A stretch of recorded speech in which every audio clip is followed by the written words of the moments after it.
ഉപരിയായിട്ട് എപ്രകാരത്തിൽ എല്ലാവർക്കും തുല്യതയുണ്ട് ഈ സ്ഥാനത്ത് കേട്ടോ. എല്ലാവർക്കും ചാത്തന് തുല്യാന്ന്. ചാത്തന് വേണ്ടും പ്രകാരത്തിൽ ചാളയിലാണ്ടായത് ഇല്ലേ? ചാത്തൻ അങ്ങനെയാണ്ടായത്.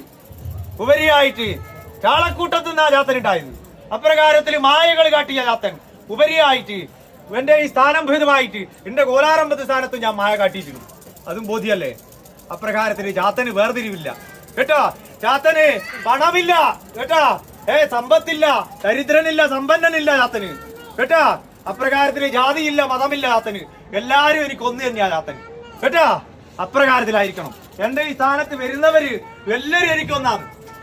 എന്നെ കാണാൻ വരുന്നവര്, വിശേഷമായിട്ട് ചാത്തനെ കാണാൻ വരുന്നവര് എനിക്ക് ഒന്ന് തന്നെയാണ്. അപ്രകാരത്തിലായിരിക്കണം കേട്ടോ. അത് പ്രകാരത്തിൽ എന്റെ കർത്താക്കന്മാരും എന്റെ കർത്താക്കന്മാർക്ക് വിശേഷമായിട്ട് ഏതാനും ചില കർമ്മങ്ങളോടെ തരുന്നതെന്നുള്ളൂ. അത് നിവർത്തിക്കാം. അതില് ആ സ്ഥാനത്തിന് വലിയ വിശേഷമായിട്ടുള്ള സ്ഥാനമൊന്നുമില്ല അത് കേട്ടോ. എന്റെ പൈതങ്ങൾ വേണ്ടും പ്രകാരത്തിൽ ഈ സ്ഥാനത്ത് ചാത്തനോടൊപ്പം നിന്നാല് അതിനുള്ള തെളിവാനം ഞാൻ ഉണ്ടാക്കി തരും. അതുപോലെ അതല്ലേ വേണ്ടത് ഇല്ലേ? അപ്രകാരത്തിൽ ചാത്തൻ ഒന്നും ഇന്നേ വരെ എന്റെ ഭക്തന്മാരോട് ചെയ്തിട്ടില്ല.